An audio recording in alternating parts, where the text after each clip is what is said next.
Hey everyone. In today's video you'll meet Mark Reynolds, a former police officer who died on duty and came back with a shocking revelation. He saw who will be taken in the rapture, and who will be left behind. What he witnessed on the other side will give you goosebumps. Leave a like, subscribe to the channel, activate the bell and comment from which city you are watching. Now get ready for this unbelievable story. My name is Mark Reynolds, I'm 38 years old. And what I'm about to tell you now may sound insane, but it's true. I saw the end. I saw who will be taken and who will stay. And my God, it wasn't what I expected. I was not a religious man. I grew up in Texas among Baptist churches and guns, but faith was never something that really touched me. My father was a pastor, and maybe that's why I moved away. I saw a lot of hypocrisy.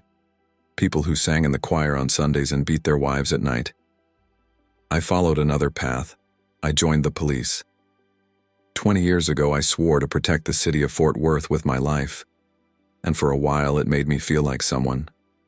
But over the years, the uniform became a shield and I turned to stone inside. My wife, Sarah, left me 3 years ago. Said I was emotionally dead. My son, Caleb, is 14 and barely speaks to me. And the truth is that I don't talk to God either. I don't even remember the last time I did this. But that day, everything changed. It was a Friday night. Thick rain, heavy sky. A chase began in the city center. An armed subject was fleeing in a stolen SUV. I got into the car, siren on, heart racing, adrenaline rushing. I didn't see the truck coming. I only heard the impact, the sound of metal twisting, the windshield blowing out, and then absolute silence. It was at that moment that my soul left my body. I floated over the scene. I saw my body crushed, my eyes half open, blood dripping from my ear. I saw the paramedics running, but something was pulling me up, something that no human force could stop. Go up, I went up until everything went out. And then I saw heat, light, power, holiness that cannot be explained. He had no face, but his gaze passed through my soul like lightning passes through a storm. And he asked, "Do you know if you would be taken or left behind?" And that's where it all started. I tried to respond. I wanted to say yes. I wanted to say that I believed, that I was good, that I did the right thing. But no words came out of my mouth. Because there, in that presence, every lie falls apart. Every mask falls off. There was no court. There was no accusation. Just that look that crossed me completely. And even without saying anything, I understood. I saw who I was. A hardened, bitter, angry man. An absent father. A rebellious son. A fake believer who only remembered God when the pain was bad. The light around me began to change. It opened as if tearing the fabric of time, and before me a scene began to form. I saw a field, a sunny day, people walking, laughing, living their routines, a mother pushing a baby stroller, a pastor preaching at an outdoor service, young people singing Christian songs at a festival. And suddenly, in the midst of that peace, something impossible happened. They disappeared. In seconds, no warning, no explanation. The baby disappeared from the stroller, the clothes were left on the park bench, the microphones fell from the singer's hands. Screams began to echo, screams of despair. People ran, crashed cars, fell to their knees. I saw mothers tearing up the earth with their hands, calling for their children who were no longer there. I saw religious leaders panicking, trying to understand why they were still here. And I heard that voice again, serious, serene, but full of pain. Not everyone who says, "Lord, Lord," will enter the kingdom of heaven. My heart stopped, because I understood.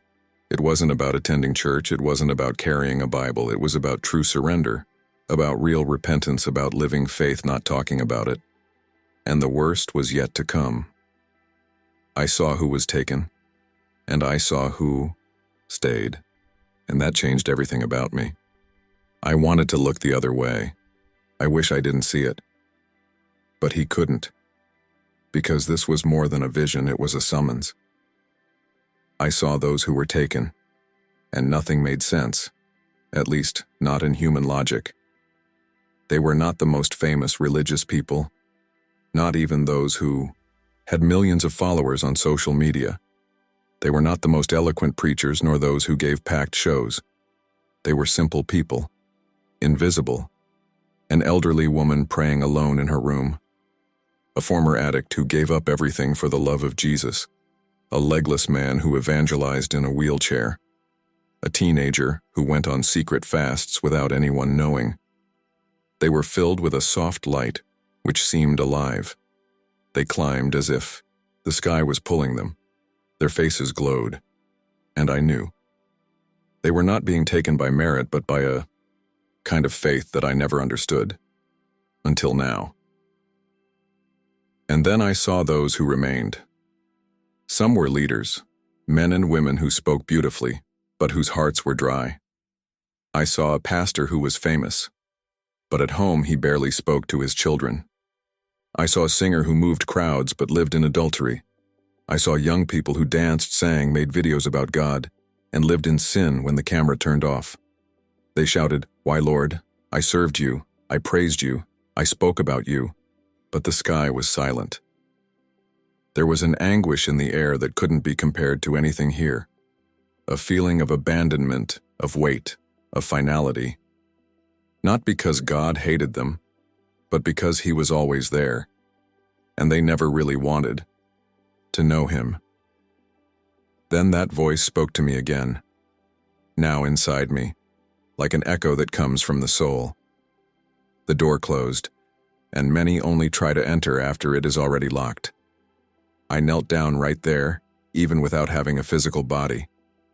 I felt like dust. I felt lost. I thought about Caleb, my son. Was I ready to be left too? But that wasn't the end yet. It was just the beginning of the revelation. After the chosen rose, the world descended into chaos that no war, pandemic, or natural disaster could explain. It was as if the earth had lost its soul. I saw the streets on fire, people running, screaming. I saw cars crashing out of control, planes crashing, hospitals full, televisions broadcasting confusion. But what struck me wasn't the chaos. It was God's silence. There was no longer a voice from above. The light that once illuminated everything had receded. The sky felt heavier, as if it had closed in.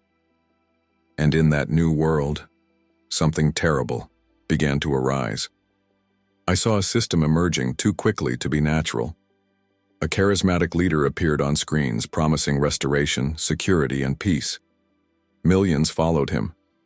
He spoke well, had a magnetic look, but something in his presence made my soul shiver. And then I saw it. The brand. A symbol, engraved on hands and foreheads. Anyone who did not accept was considered a rebel, a risk to the new order.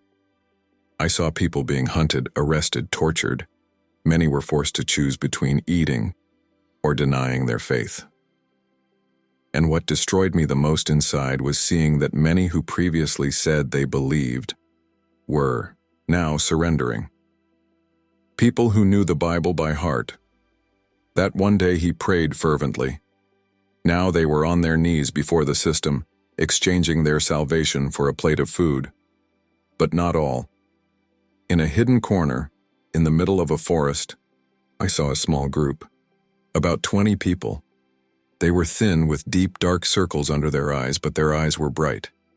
They prayed quietly, as if even the wind could betray them. They repeated memorized verses, praising with the little voice they still had. And there in the middle of that cave I saw a boy with a fever, almost unconscious. His mother placed her hand on his forehead and prayed silently, tears flowing. And I swear, I saw the light again. Thin, almost invisible. But she descended on the boy, and he opened his eyes, smiling. Their faith illuminated that darkness, not with noise, but truthfully, with resignation, with trust in God even when everything screamed to give up, and I could only cry. because there were those forgotten by the world, but those remembered by heaven. And I still didn't know what God wanted from me, but I knew He was still speaking. I wasn't worthy of seeing any of that. I felt it every second. But for some reason, He still showed me. He still talked to me. Suddenly, the scene changed, as if I were being pulled again through veils of light and shadow. The chaos of earth was left behind, and before me a place appeared, unlike anything that exists here. It wasn't heaven. It wasn't hell. It was like a valley between the two, a place of revelation, a mirror of the soul. And there, I saw myself. Not my physical body, but the essence of who I was. And for the first time I saw myself through the eyes of God. I saw every angry word I shouted at my son. Each night I ignored my wife's crying. I saw the times I mocked the faith of others, even though I knew deep down that I was the one who was empty, and I saw more. I saw what I could have been.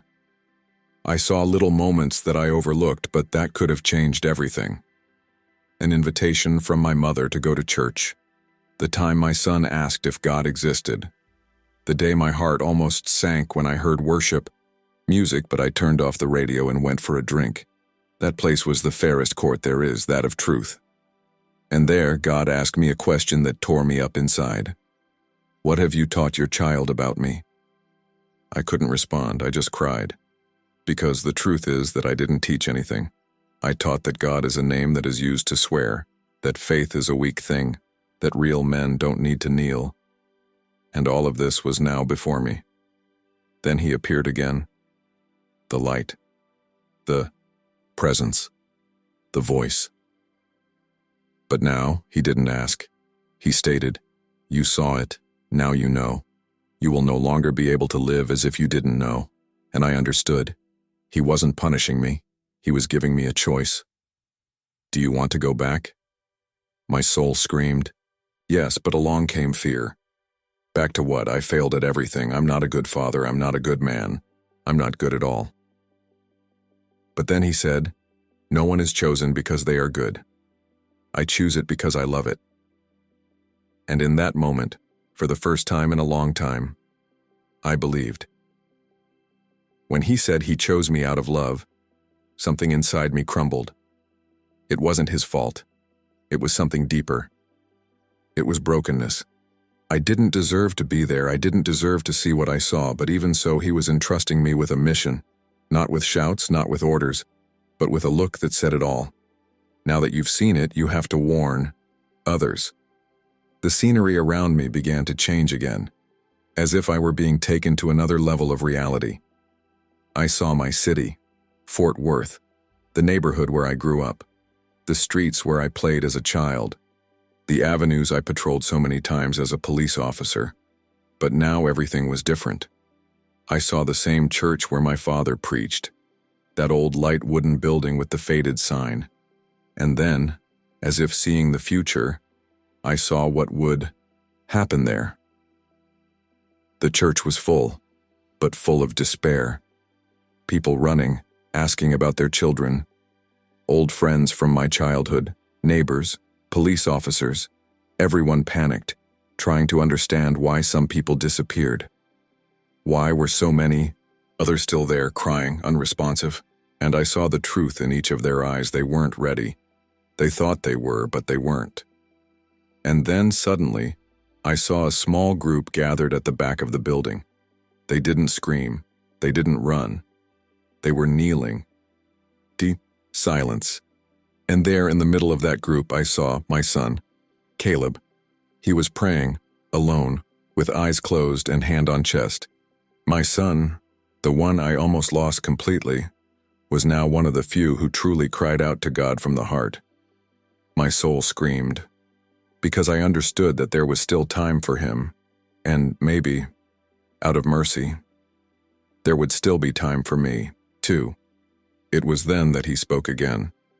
This time not as a whisper, but as a gentle thunder that reverberates in the soul. Go. Tell them. Show what you saw, because many think they have time. but they don't. And I knew I would come back. Not to continue living as before, but to carry a burden, a responsibility, a mission. Wake up those who are sleeping, shout out to those who are resigned, and say, the rapture will happen. And when it happens, there will be no second chance. It was at that moment that everything around me began to fall apart, like mist in the sun, like memory being pulled back into the flesh. And before opening my eyes in the hospital, I heard one last sentence. You won't come back alone. I will be with you. Waking up was like falling from a very high place. The pain went through me like a blade. My lungs burned, my ribs felt crushed. Everything was noise and bright light, sounds of monitors, hurried voices, running footsteps. He was lying on a stretcher. I heard someone shout, "He's back, we have a pulse." And then I felt a tube being pulled from my throat, the air rushing in heavy, almost as if my body rejected being alive again. But I was. It took a few minutes for me to understand where I was. A hospital, fluorescent lights, masks, doctors. And, in the midst of the confusion among blurs and figures, I saw a familiar face. It was my ex-wife, Sarah, pale, the red eyes. She held Caleb's hand. My son, the same boy I saw praying in that other place. They looked at me as if they were seeing a ghost. Sarah said something, but the sound seemed muffled. I could only cry, not because of body pain, but because I knew. I had come back, and with the return came the weight of the mission. In the days that followed, I was hospitalized. Fractures, internal contusions, mild head trauma. The doctors said it was a miracle that I survived. A miracle. They didn't know half the story. I spent hours lying in silence, reviewing everything, the light, the question, the visions, the pain of those left behind. And every detail was still burned into my mind like fire. I asked for a Bible, not because someone told me to, but because I needed to find the God there who gave me another chance. And each verse jumped out as if it had been written for me. Not, everyone who says, Lord, Lord. I read these words and trembled, because now I knew their weight. They were not metaphors. It was a sentence. Sarah came to visit me. I was quiet.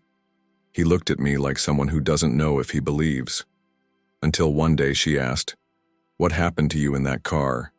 And for the first time I told her. I told everything, the rapture, the desperate faces, the chosen ones, the forgotten ones, what I saw in myself, and what God told me. She cried silently. He shook my hand, and I said, "I'm not ready either." That destroyed me, and it renewed me at the same time. Because there, in that hospital bed, I understood. I had to speak, scream, to warn. It doesn't matter if they believe it. It doesn't matter if they make fun. I saw, I know, I went back, and now, nothing else matters. After discharge, I returned home limping with my body full of stitches and pain. But what hurt most was the soul, not because I was hurt, but because I was now awake. I stood in front of the mirror for a few minutes on the first day. I didn't recognize the man there. There was something in my eyes that had never been there before. True, weight, urgency. I knew I had no time to waste. The next day, I opened an account on a social network that I never used. I recorded a video, simple, no cuts, wearing the same t-shirt I was wearing at the hospital, and I just said it. I said what I saw. I talked about the rapture, about who was taken, about who stayed, about the brand, about the cave, about the question God asked me.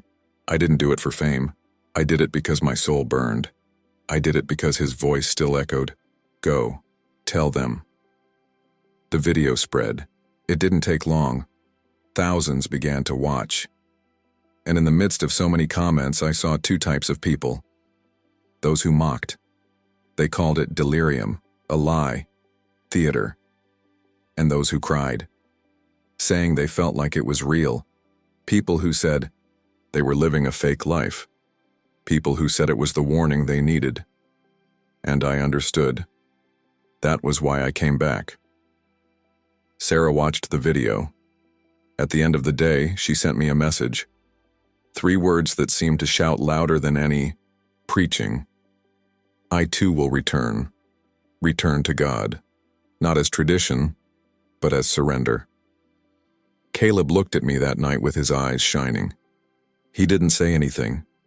He just sat next to me with the Bible in his hands, and we prayed together. Father and Son, for the first time. And something new was born there. On Sunday I went to church, the same one where my father preached. It was almost empty, but there was the altar. The same altar that I once despised. I knelt down, and without saying much I just cried.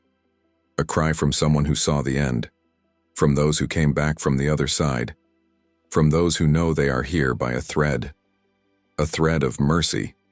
And as I stood there, I felt his presence again, like on the other side.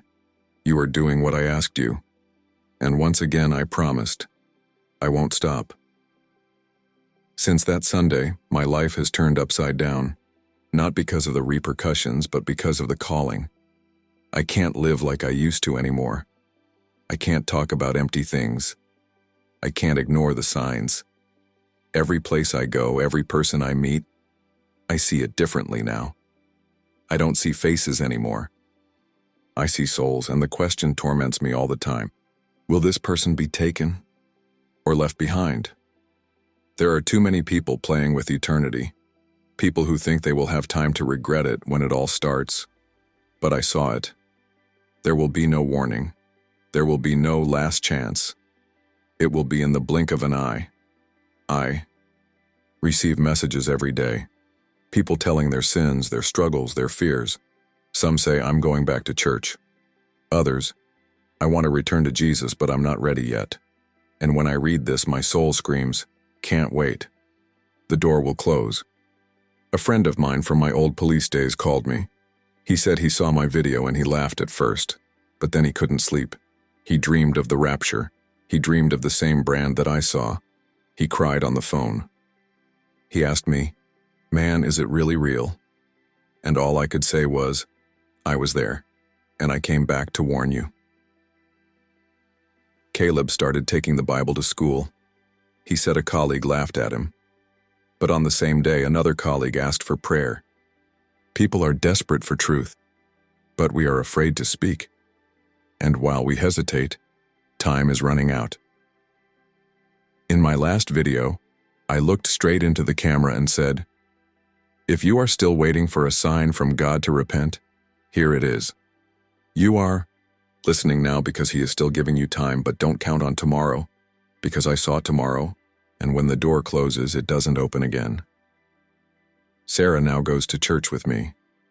We don't know if we'll get back together. We're not thinking about that. We are thinking about something bigger.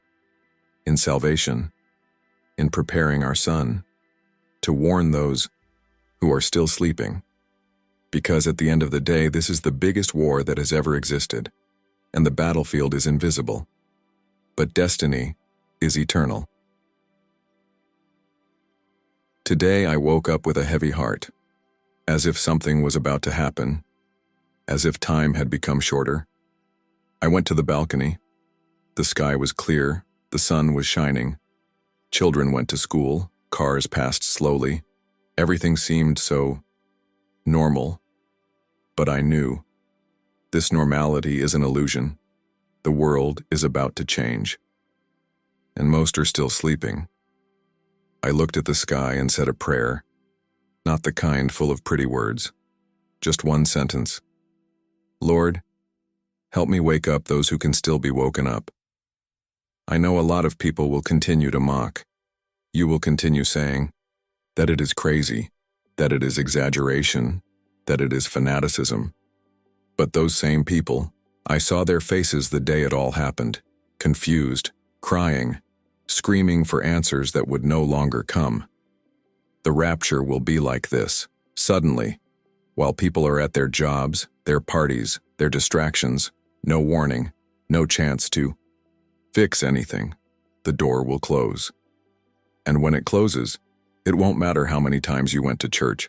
How many times did I say I believed? It will only matter if your heart really belonged to Him. True faith is not visible to human eyes. It is a decision made in the silence of the soul, a surrender that transforms everything. And if you're still here listening to this story, it's because the door is still open for you, for a little while. But it still is. My name is Mark Reynolds. I died in an accident. I saw the end. I saw the chosen ones. I saw the ones left. And now I'm here, breathing for mercy, speaking for mission. This may be the last chance for many people. Don't play with it, because the day the door closes, it will be too late. If you liked this beautiful spiritual testimony, leave a like, comment on your impressions, subscribe to the channel, and don't forget to activate the notification bell to watch each new video and help us spread this message to a greater number of people. Until next time.